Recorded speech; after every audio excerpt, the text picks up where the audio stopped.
Avant d'arriver aux Urdèces, nous devons passer par la Alberca, village assez riche, de caractère féodal, qui a une grande influence sur la vie des Urdèces, dont presque tous les habitants sont tributaires de ce village.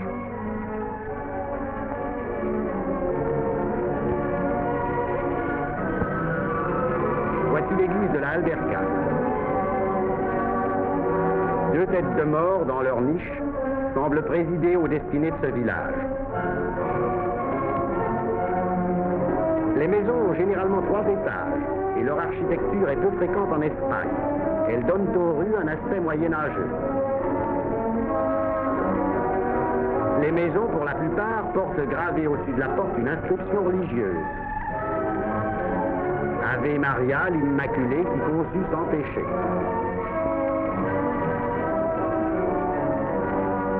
Le jour de notre arrivée, nous voyons les femmes du village en train de se peigner. Elles sont habillées de leurs plus beaux vêtements. Nous leur demandons pourquoi elles ont fait toilette. Elles nous répondent qu'il faut que nous allions sur la place de l'église où l'on va célébrer comme chaque année une fête étrange et barbare. Devant la population rassemblée, les hommes les plus récemment mariés doivent chacun arracher la tête d'un coq. Entre deux angles d'une rue, l'on tend une corde d'où pend un coq attaché par les pattes. Chacun des cavaliers passant au galop devra arracher la tête d'un coq.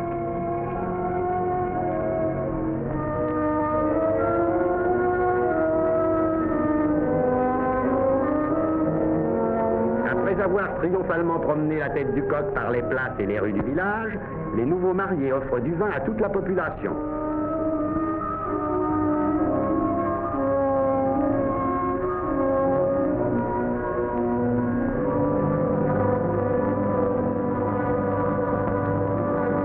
Les échansons, en même temps que du vin, distribuent des plaisirs par milliers.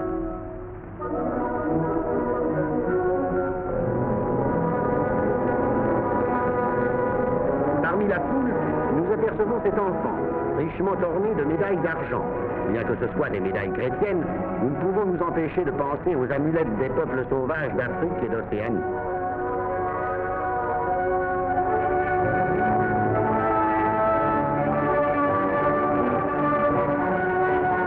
Nous quittons la Alberca, où à 7 heures du soir, presque tout le monde déjà est ivre, et nous nous dirigeons vers la cime. Voici cet enchevêtrement de montagnes au sein desquelles se trouvent disséminés les 52 villages qui composent les Urdèces, avec une population totale de 8000 habitants.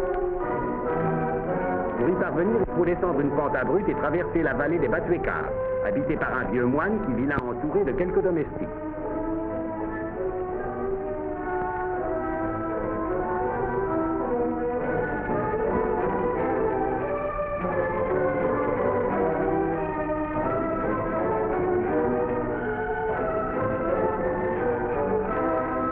Cette vallée fut habitée 4 siècles durant par des moines, des carmes, qui prêchèrent la religion chrétienne dans les villages les plus importants des Urdèces. Les Batuecas ont conservé des vestiges d'une vie préhistorique intense. On a trouvé dans leurs cavernes des peintures d'une exécution savante, représentant des hommes, des chèvres et des abeilles.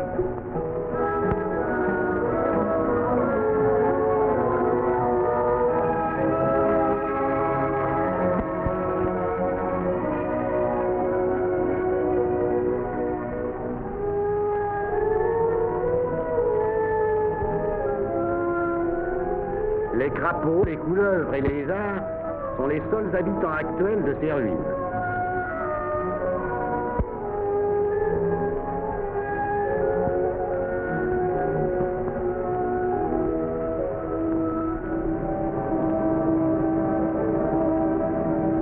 La végétation est d'une grande richesse. Plus de 200 espèces d'arbres croissent ici librement. Cependant, à 5 km de cette vallée, on ne rencontrera plus, à part quelques rares arbres fruitiers, que du cis et de la bruyère. Le couvent est entouré d'une muraille de 8 km de pourtour, qui le protège contre l'attaque des loups et des sangliers. À l'intérieur de l'enceinte formée par la muraille, se dressent, disséminées çà et là, les ruines de 18 ermitages que signalent toujours un ou plusieurs cyprès.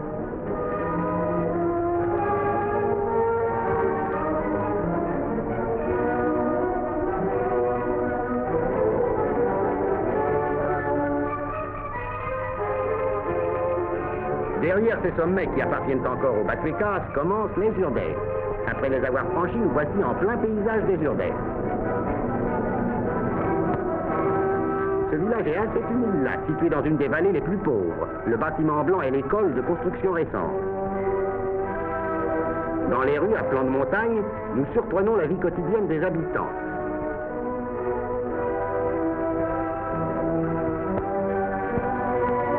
Détail curieux, dans les villages des Urdèces, nous n'avons jamais entendu une chanson.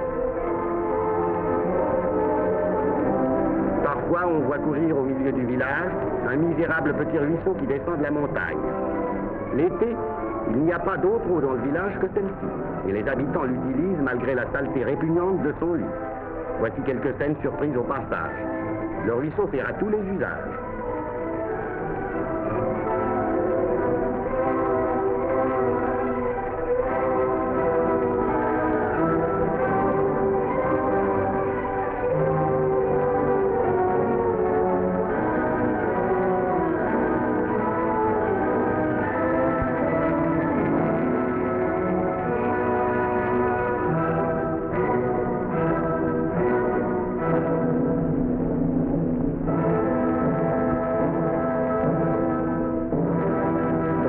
Mange un morceau de pain trempé dans l'eau. Le pain, jusqu'à ces derniers temps, était presque inconnu aux Urdèces.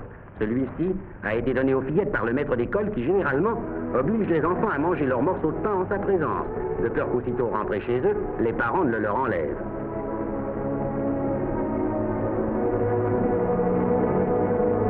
On appelle les enfants à l'école.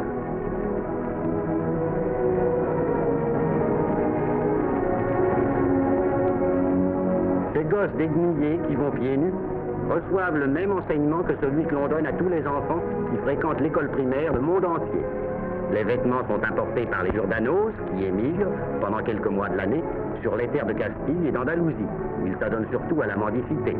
À leur retour au pays, ils partagent les lots de vêtements en échange de pommes de terre.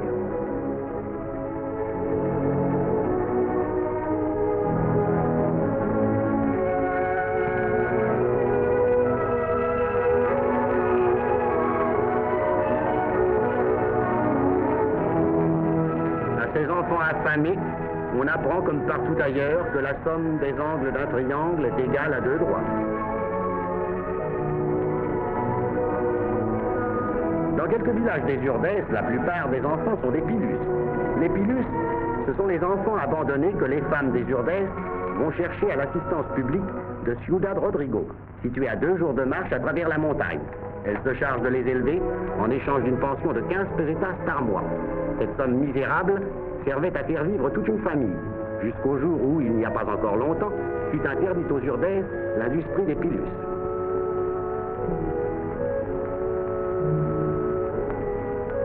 Une image inattendue et choquante que nous découvrons dans l'école.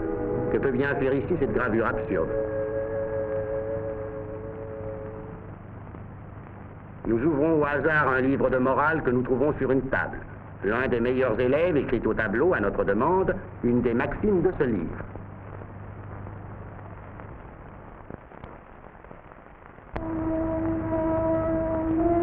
La morale que l'on enseigne à ces petits est la même que celle qui régit notre monde civilisé. Respecte le bien d'autrui.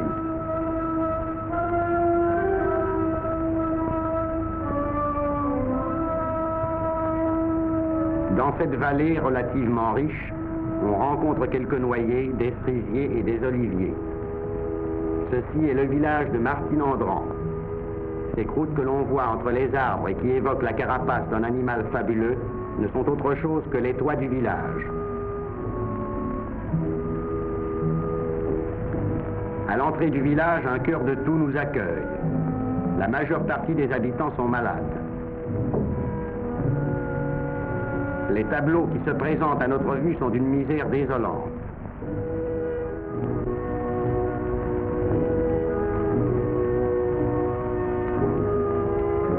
Le goitre est la maladie spécifique des Urdèces hautes qui constitue l'objet principal de ce reportage.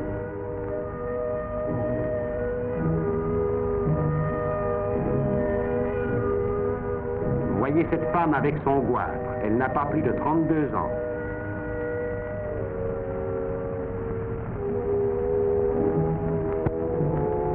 visitons le village accompagné de l'alcade de Martine Andran.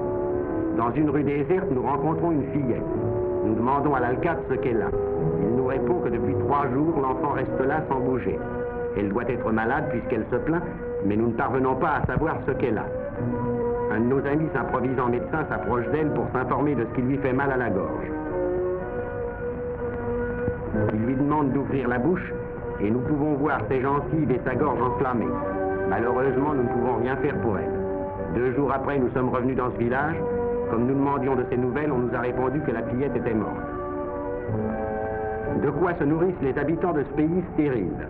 Les seuls aliments, ou presque, dont ils disposent, ce sont les pommes de terre et les haricots. Et encore pas toujours. En particulier au mois de juin et de juillet, il arrive que cette base même de leur alimentation leur fasse défaut. Leur alimentation carnée se compose uniquement de porc. Il n'y a que les familles riches, si on peut les appeler ainsi, qui possèdent un porc. Chaque année, on tue le porc, sa viande est dévorée en 3 jours. Aux endroits les plus fertiles, poussent des oliviers. Souvent, le fruit en est détruit par les insectes. La chèvre est l'animal qui résiste le mieux dans ces parages stériles. On réserve son lait aux malades graves. Il trempe dans ce lait le pain que les mendiants ramènent de loin et que l'on garde lui aussi pour les malades.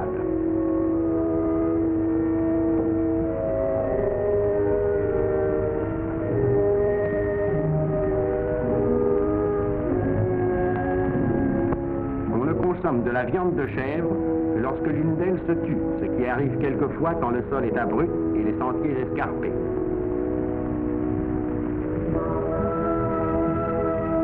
La principale industrie alimentaire des Urdèses est l'apiculture. Mais les ruches, pour la plus grande partie, n'appartiennent pas aux Urdanos. De plus, le miel que les abeilles extraient de la fleur de bruyère est très amer. Les propriétaires des ruches sont des gens de la Alberca. Ils ne laissent les ruches aux Urdèses que pendant l'hiver, qui est plus doux là que dans la province voisine de Salamanque. Au printemps, on transporte les ruches en Castille. À cette époque, il est courant de rencontrer une ou plusieurs bêtes chargées de ruches et qui se dirigent vers la Castille. Un jour, nous rencontrons cette âne, avec son chargement de ruches, que 2 Urdanos conduisent vers Salamanque. Un peu plus tard, tandis que nous mangeons tranquillement, nous entendons appeler au secours. Les Urdanos avaient attaché l'arbre, duquel une ruche était tombée, et l'animal avait été ensuite attaqué par les abeilles. Les mouvements désordonnés qu'il faisait pour se défendre provoquèrent la chute des autres ruches, et des essaims d'abeilles se précipitèrent sur lui. 1 heure après, l'animal était mort. 1 mois avant notre arrivée, 3 hommes et 11 mulets avaient été tués de la même façon.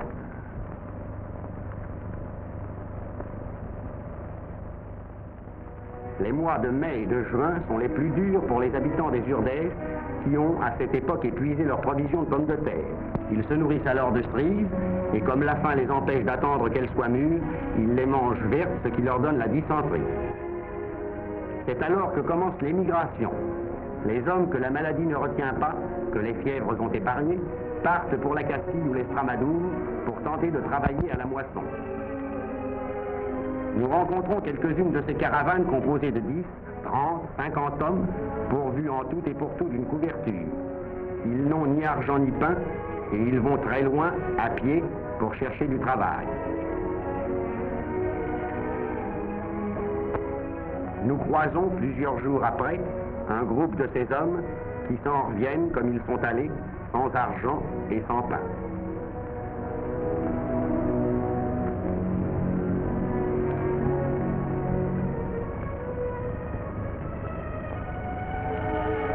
Nous voici maintenant à l'un des points essentiels de ce reportage.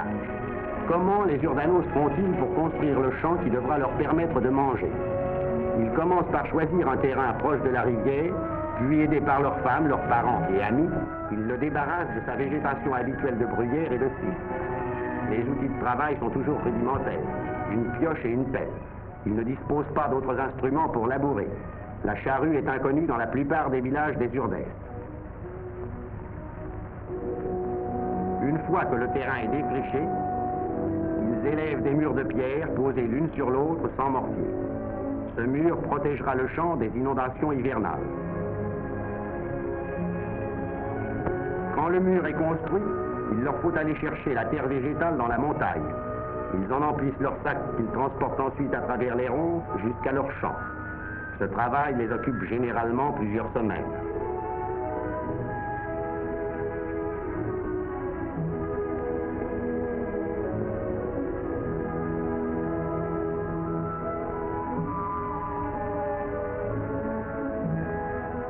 Voyez la mince couche de terre végétale qui recouvre un champ urdano.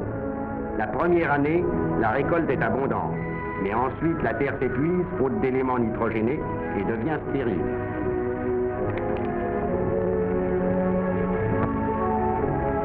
Tous les champs des Urdèses ont la forme d'étroites bandes de terre en bordure de la rivière. Souvent, les crues hivernales anéantissent en quelques instants le travail de toute une année. Voici le méandre caractéristique d'un cours d'eau des Urdèses avec les petits champs échelonnés. Faute d'argent et d'animaux domestiques, le Urdano ne peut pas se procurer d'engrais. Aussi doit-il aller chercher sur la montagne de quoi en faire, comme la famille que vous voyez ici.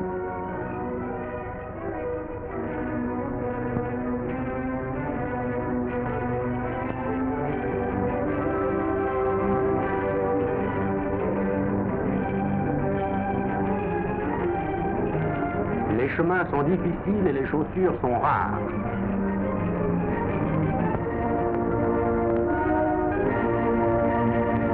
L'engrais le plus apprécié est celui que les Urdanos fabriquent eux-mêmes avec les feuilles sèches de l'arbousier, arbuste qui n'est pas très abondant dans ces montagnes. Une fois arrivés à un endroit propice, ils emplissent les sacs de ces précieuses feuilles. Mais en ces endroits, la vipère est un animal très répandu. L'un de ces paysans a été piqué au doigt il y a quelques jours par une vipère en cueillant les feuilles d'arbousier. La morsure n'est presque jamais mortelle de soi-même.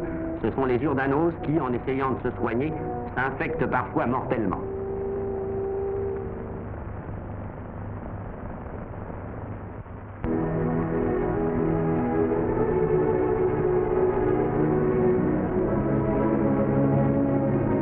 Quand la cueillette des feuilles est terminée, le paysan s'en retourne au village et répand le contenu de son sac à l'intérieur de la maison.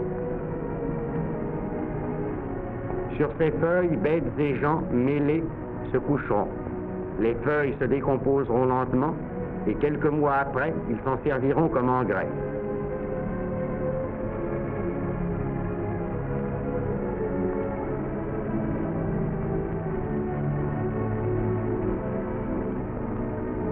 Voici la maison d'un habitant de Fragosa. Dès l'entrée, on marche sur le lit de feuilles qui ne fait jamais défaut dans les maisons des Urdanos.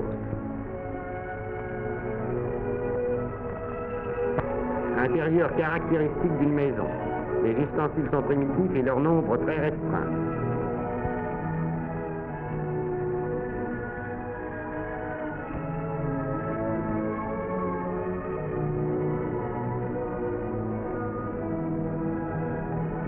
La fumée sort des maisons par où elle peut.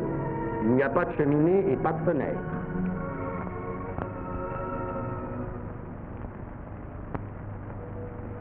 En été, les cours d'eau sont presque à sec, et ce fait est à l'origine du paludisme, transmis par le moustique Anophèle.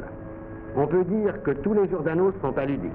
Cette maladie est à présent combattue par les médecins des 3 factories des Urdèses. La larve doit monter à la surface de l'eau pour respirer. Si elle se tient parallèlement à la surface, c'est une larve d'Anophèle. Si elle se tient perpendiculairement à la surface, c'est une larve de Culex, moustique inoffensif. L'Anophèle adulte se trouve dans toutes les maisons urbanas. On le reconnaît au fait qu'il se pose perpendiculairement au mur.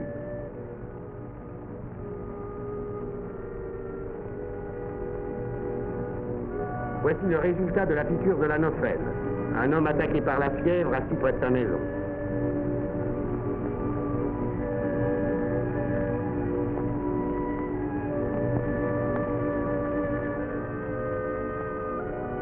Nous rencontrons par les rues beaucoup de malades.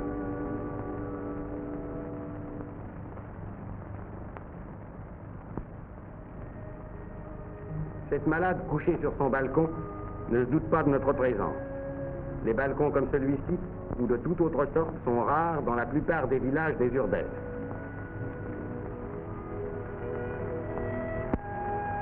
Les nains et les crétins sont en grand nombre dans les urdes hauts. Généralement, leur famille les emploie à garder les chèvres. Certains sont dangereux. Ou bien ils fuient l'homme, ou bien ils l'attaquent à coups de pied. On les rencontre dans la montagne vers la tombée de la nuit, alors qu'ils regagnent le village. Et nous eûmes de grandes difficultés pour arriver à filmer quelques-uns d'entre eux. Le réalisme même d'un Jurdaran ou d'un Ribera reste encore bien au-dessous d'une telle réalité. La dégénérescence de cette race est due principalement à la faim, au manque d'hygiène, à la misère et à l'inceste. Le plus petit que vous voyez ici a 28 ans.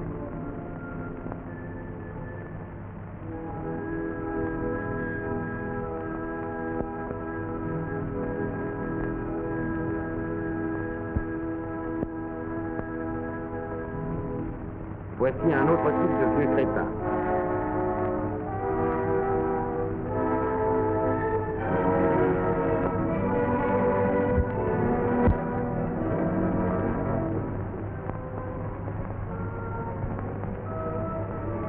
Un autre crétin.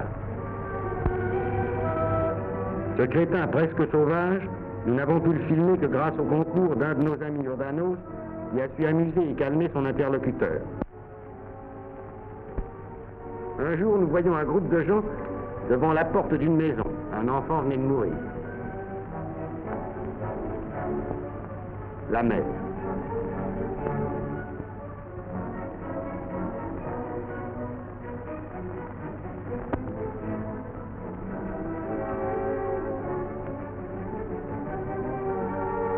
Une mort, c'est un des rares événements que l'on peut enregistrer dans ces villages misérables. Les femmes accourent en masse à la maison mortuaire. On nous a expliqué les complications qu'entraîne le transport d'un cadavre du fait que dans beaucoup de villages, il n'y a pas de cimetière. Il a fallu qu'on transporte cet enfant jusqu'au cimetière de l'Union Morale et nous décidâmes de suivre le corps.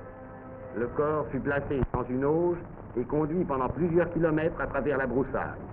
Si le mort est un adulte, on attache le corps à une échelle et on le conduit ainsi jusqu'au cimetière. Cela exige parfois des heures de marche. Vous voyez le passage d'une rivière avec le cadavre.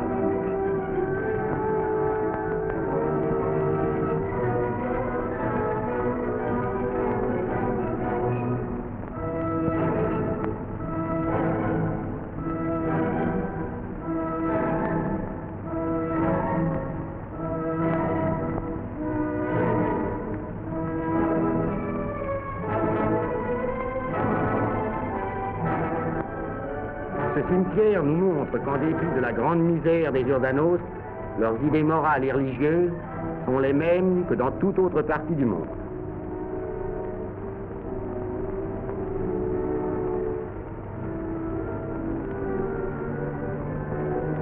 L'emplacement des tombes est indiqué par une croix ou un morceau de bois.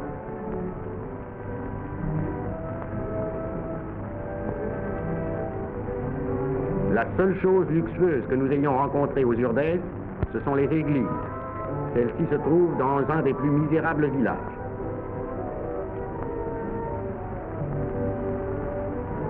Un intérieur parmi les plus confortables. Il y a ici le père, le fils, la bru et les deux petits-enfants. Au mur, la présence de ce papier découpé et l'alignement des couvercles attestent un certain sens de la décoration. Dans quelques villages, une femme parcourt les rues la nuit. C'est la criée de la mort.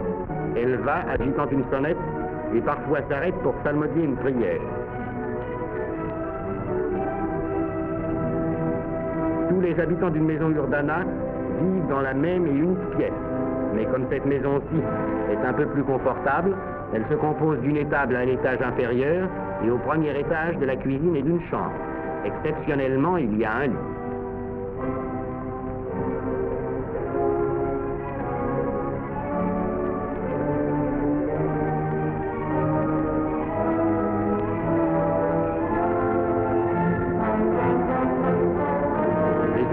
Se couchent tout habillés en hiver.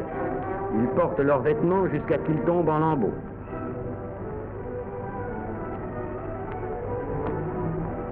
Voici ce que dit cette femme. Il n'y a rien qui tienne mieux en éveil que de penser toujours à la mort. Réciter un Ave Maria pour le repos de l'âme de... Après un séjour de 2 mois dans les Urdes, nous quittons le pays.